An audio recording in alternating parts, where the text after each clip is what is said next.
주말 새 6.25 73주년을 맞아서 문재인 전 대통령도 책 한 권을 소개하면서 관련 메시지를 하나 내놨습니다. 그런데 이게 정치권의 공방을 불렀습니다.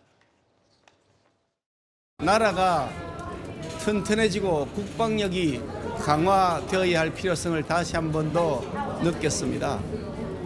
전쟁에 대한 사전 예측과 준비를 하지 않았을 때 겪게 되는 국민들의 엄청난 고통과 피해가 다시는 생기지 않도록 충분히 유비무환의 자세로 자주국방을 강화하고 자유진영과의 연대를 더 튼튼하게 해서 대한민국이 안전하고 행복한 나라가 되도록 더 노력해 나가겠습니다.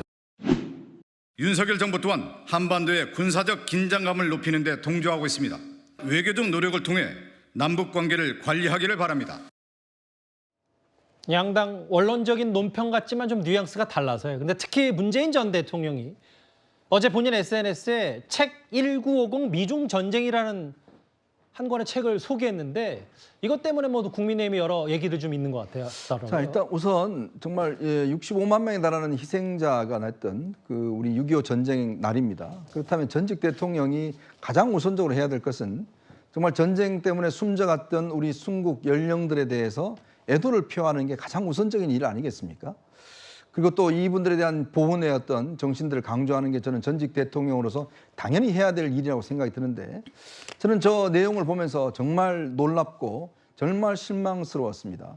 저런 이야기 한마디도 없이 6.25 전쟁을 미중 전쟁이라는 저 책을 소개를 하면서 국제적인 전쟁이다 이렇게 이야기를 했습니다.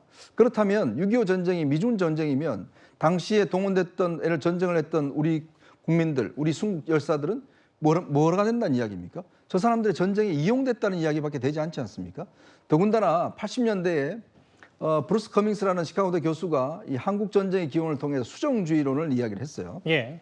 즉 당시의 전쟁이 국내에 있는 즉 한국에 있는 남한에 있는 세력들 간의 어떤 다툼 때문에 내전 성격이다라는 이야기를 했습니다.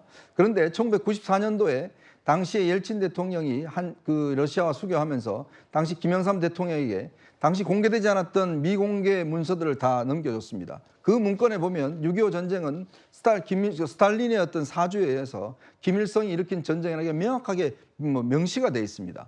자, 그리고 우리 전쟁은 결국은 이 한반도를 야역화하기 위해서 김일성이 앞장서고 뒤에서 미국과 중국과 러시아, 소련이 배후 세력으로 해서 조성했던 전쟁이라는 게 역사적으로 검증이 된 사실입니다. 그게 이제 현대사 학계 정설이란 말씀이신 거죠? 그렇습니다. 정설이고 또 우리 정부의 입장이기도 하고요. 자, 그런데 전직 대통령을 했다는 분이 이 전쟁이 미국과 중국 간의 전쟁이다. 그렇다면 우리의 당시에 했던 바로 이 호국 용사들은 입장이 뭐라는 이야기입니까? 이용됐던 사람이라는 게 더 이야기 아니라는 거 아니겠습니까? 정말 전직 대통령이 어떻게 6.25 날 이런 식의 입장을 낼 수가 있는 것인지 또 이런 책을 권장할 수가 있는 것인지 정말 이해를 못하겠습니다. 글쎄요.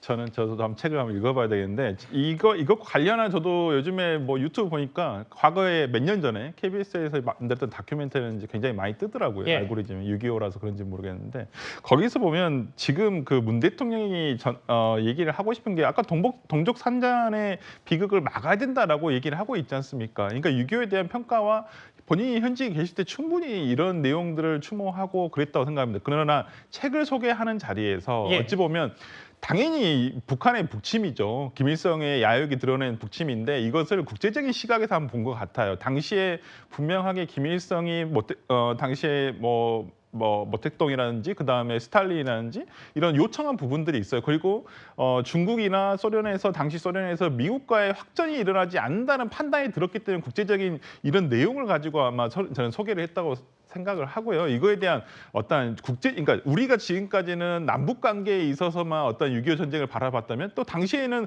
국제적인 정세는 어땠는가 이거에 대한 저는 책 소개가 아닌가 싶고요. 너무 이걸 남북 관계 우리 국내에서의 일을 너무 축소하려고 한 것은 아니냐라는 또 평가는 너무 박한 평가가 아닌가 싶습니다. 정확히 표현하면 북한의 남침.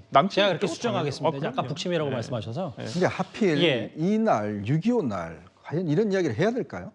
제가 그걸 상식적으로 한번 묻고 싶은 거예요.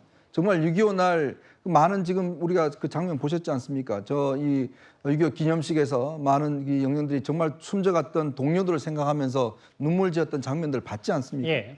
근데 전직 퇴임한 지 이제 한 2년 가까이 안 되는 전직 대통령이 이날 과연 저런 이야기를 해야 되겠습니까? 또 순국 영일령에 대해서 한마디의 추모의 이야기도 없다는 게 저게 저는 상식적입니까? 제가 그 부분을 지적하는 겁니다. 그 구장처장님, 네. 만약에 제가 두 분의 말씀을 종합해 보면 이런 것 같아요. 그렇죠. 하나의 사건을 뭐 하나의 이유로 설명할 수는 없으니까 6.25 전쟁도 상당히 국제 정세상 복잡 다단한 이유가 있을 텐데 문재인 전 대통령, 문재인 정부가 뭐 북한 눈치 보는 거 아니냐, 굴종 외교 뭐 이런 논란도 당시 재임 기간에 있었으니까 문재인 전 대통령이 추모나 혹은 뭐 순국 선열에 대한 뭐 호국 영령에 대한 위로 먼저 하고 뭐 책을 소개했으면 기본적으로 정치권 공박까지 불러오지 않았을 텐데 뭐 이런저런 얘기 때문에 좀 더 확대 재생산되는 것 같거든요. 네. 그러니까 뭐 옷만 때와 장소, 상황에 맞게 입어야 되는 것이 아니라 책을 소개할 때도 이 때와 장소, 상황이 상당히 좀 중요하다라고 느껴지는데요. 그러니까 문재인 전 대통령의 취지는 충분히 이해가 갑니다. 지금 한반도가 처해 있는 이 국제 정세가 굉장히 엄중하다. 이 얘기를 강조하고 싶어서 1950 미중 전쟁이라는 책을 소개했을 겁니다. 그런데 저렇게 책을 소개하다 보니까 6.25 전쟁의 발발 책임이 북한이 아닌 것처럼 느껴지지 않습니까? 북한이 분명히 남한을 남침하고 러시아제 탱크와 중국의 지원을 통해서 한반도를 적화하기 위해서 시작한 전쟁이다. 이런 역사적 사실을 희석시킬 수 있기 때문에 지금 논쟁이 되는 것 같습니다. 만약 문재인 전 대통령이 한참 시간이 지나서 지금 대한민국이 처해 있는 상황이 예. 미중 패권 전쟁이 강화되면 강화될수록 한반도의 입지가 어렵다. 이럴 때일수록 한반도 평화를 위한 노력이 필요하고 국제 정세를 관리할 필요가 있다. 다른 경우에 다른 상황에서 얘기를 했다라면 다수의 국민들이 수긍을 했을 겁니다. 그런데 어제는 6.25 발발 73주년 기념식이 있는 날이기 때문에 알겠습니다. 북한에 대한 어떤 남침 책임 그리고 북핵과 미사일 위협을 어떻게 막아낼 것인가 이거에 대해서 더 많은 국민이 신경을 쓰고 있는 와중에 미중 전쟁이라는 이 국제적인 어떤 시각으로 범위를 넓히다 보니까 예. 이런 오해가 좀 빚어진 것이 아닌가 하는 생각이 듭니다. 박민식 보훈부 장관도 뭐 문 전 대통령의 저 책 추천에 왜곡된 인식이라고 SNS 쓴 모양이네요. 알겠습니다. 6.25 전쟁 어제 제 73주년 기념식 이모저모 얘기를 저희가 핵심 내용 위주로 묶어봤습니다.